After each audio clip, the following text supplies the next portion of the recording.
Meus amigos e minhas amigas, Deus nos abençoe. Em um vídeo anterior, nós falávamos sobre a reencarnação e as suas citações na Bíblia, nos Evangelhos. Então nós falamos sobre parte dos Evangelhos que se tratava sobre a reencarnação. Hoje nós vamos tentar abordar sobre um outro ângulo. E o nosso tema de hoje é a justiça divina e a lógica da reencarnação. Vamos tentar aprofundar um pouco os nossos pensamentos. Nós vamos partir de alguns pontos. Primeiro, a existência de Deus. Deus como Criador do universo. Deus como o princípio de tudo.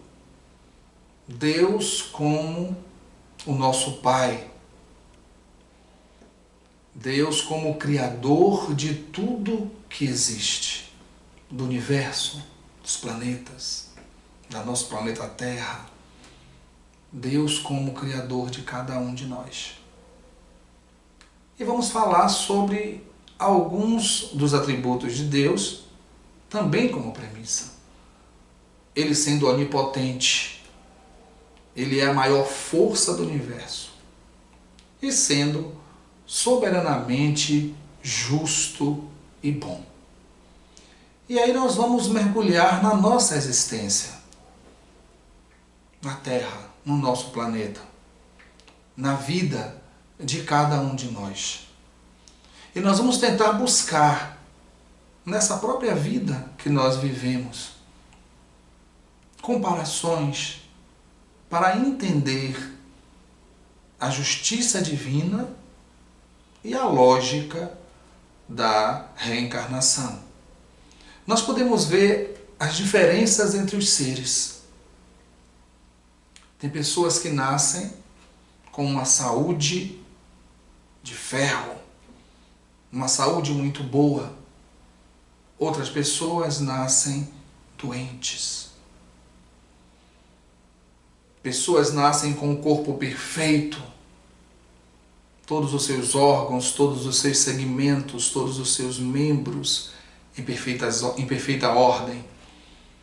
E outros nascem com deformidades, alguns sem braços, sem pernas. Uns nascem com uma inteligência fantástica. E outros nascem com grandes limitações na cognição, no desenvolvimento da inteligência. Outros nascem ricos, milionários, e têm toda uma vida confortável, enquanto outros nascem na miséria. Muitos nascem embaixo dos viadutos. Têm a infância nas ruas, embaixo dos viadutos. Envelhecem e morrem debaixo dos viadutos. Se nós formos levar em consideração e aceitar que o espírito é criado no momento do nascimento, que não houve outra existência anterior, onde estaria a justiça de Deus? Muitos dizem, nasceu porque Deus quis. Deus ia desejar que um filho dele nascesse doente. Seria a vontade de Deus, sem nenhuma outra causa, nascer sem as pernas. Nascer com deformidades que vão acompanhar esse ser a vida inteira.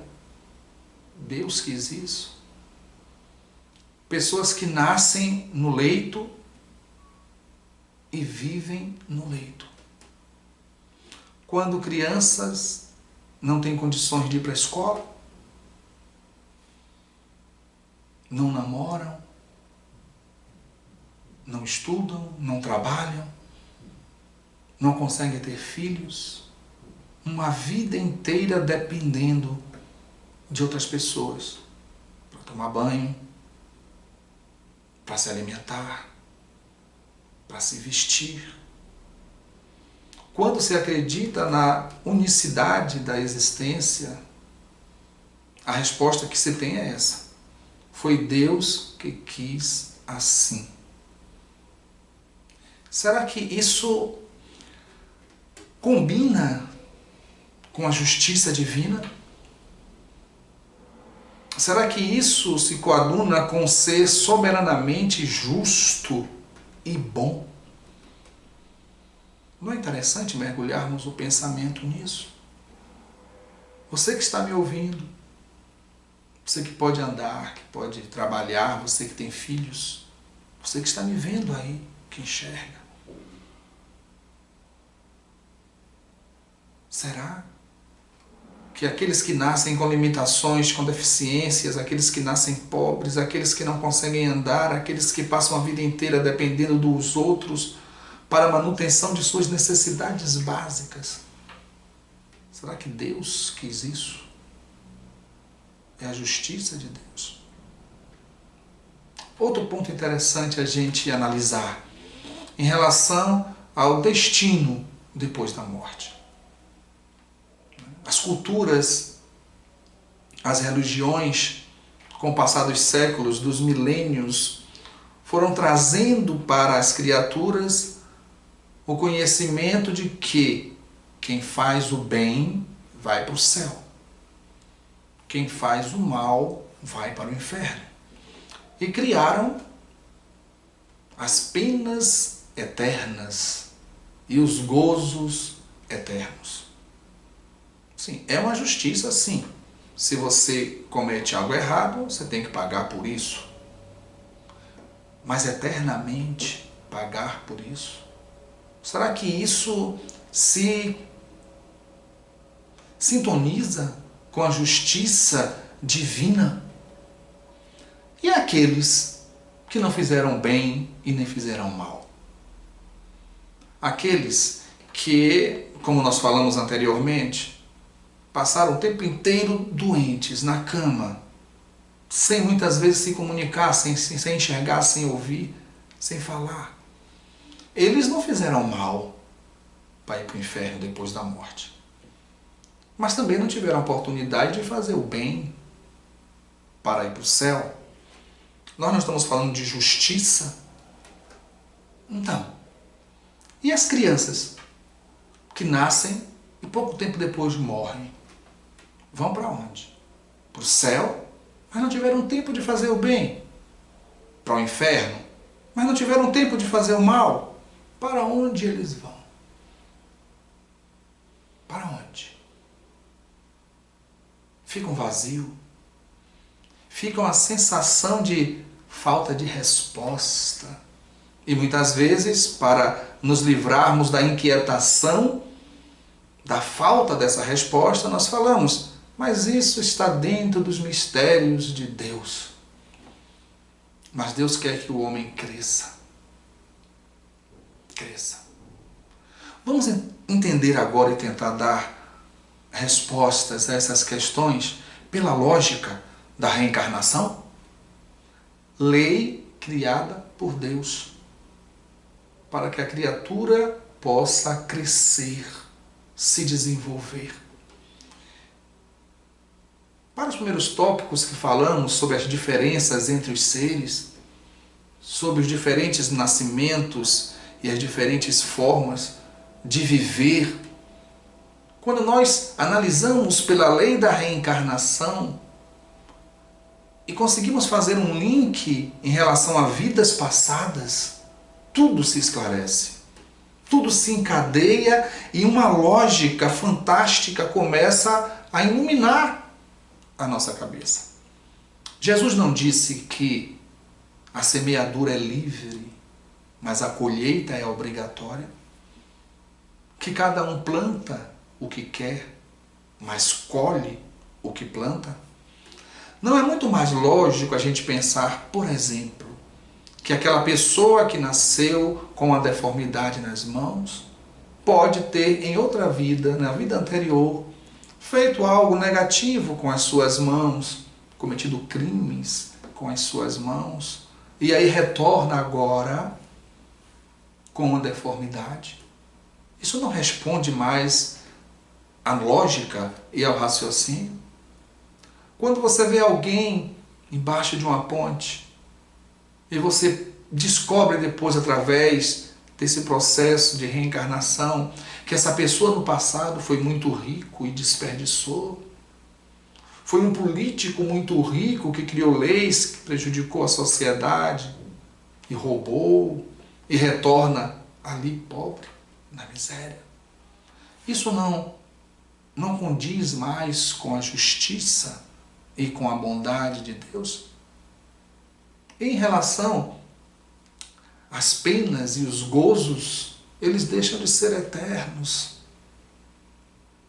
Não existe mais um inferno, um local para um sofrimento eterno, mas aquele que cometeu o delito tem a oportunidade de retornar e ressarcir aquele delito.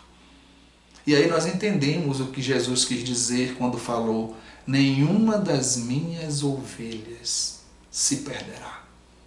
Nenhuma das ovelhas se perderá. Olha que coisa interessante.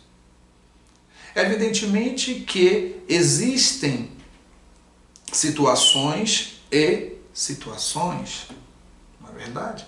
Nem sempre uma pessoa que nasce pobre foi porque na encarnação passada foi rico e desperdiçou. Não. Muitas vezes ele necessita, ele solicita retornar assim para viver a experiência, para crescer. Muitas vezes alguém nasce com um problema de saúde numa família, muitas vezes não é porque no passado ele fez algo para merecer nascer assim. Muitas vezes ele solicita para que a família, focando nele, possam se harmonizar. Quantas vezes há discórdia nas famílias e de repente nasce uma criança ali com paralisia cerebral, né? A encefalopatia não progressiva, e o nascimento daquela criança traz uma nova motivação àquela família. E começa a família se harmonizar em torno daquela criança. Então, a reencarnação, e isso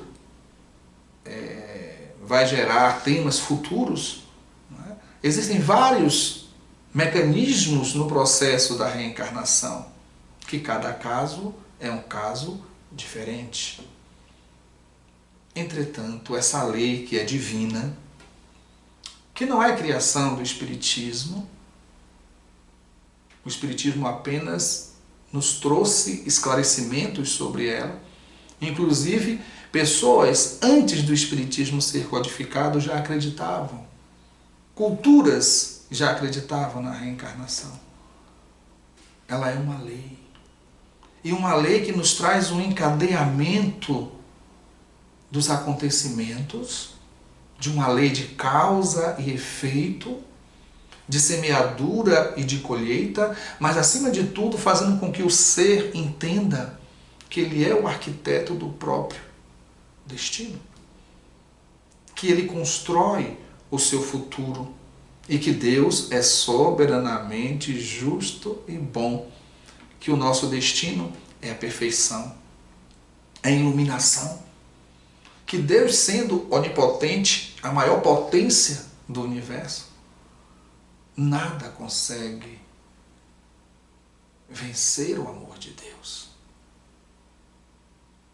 A lei da reencarnação nos mostra a justiça divina, fazendo com que a criatura recupere-se das suas quedas, fazendo com que a criatura tenha várias oportunidades de experimentar situações diversas, ora nascendo e tendo a experiência da maternidade, ora da paternidade, nascendo e tendo a experiência do direito, ora da enfermagem, da agricultura, do trabalho no campo, da pesca, estudando diversas culturas, vivenciando diversos idiomas, vivendo diversas situações e crescendo e evoluindo como filhos de Deus. edificando o reino de Deus na própria alma.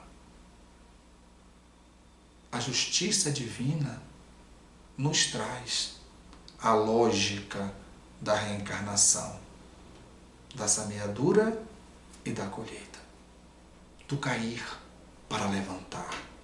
Muitas vezes para tornar a cair, para tornar a levantar com mais experiências e chegarmos à nossa destinação, a felicidade, a paz, a harmonia, o amor, a plenificação, o atingir da perfeição que nos é destinada, o entendimento da bondade de Deus, edificando o seu reino dentro de nós e instituindo o seu reino onde quer que nós estejamos. Que o Senhor nos abençoe, nos ilumine e até o nosso próximo vídeo.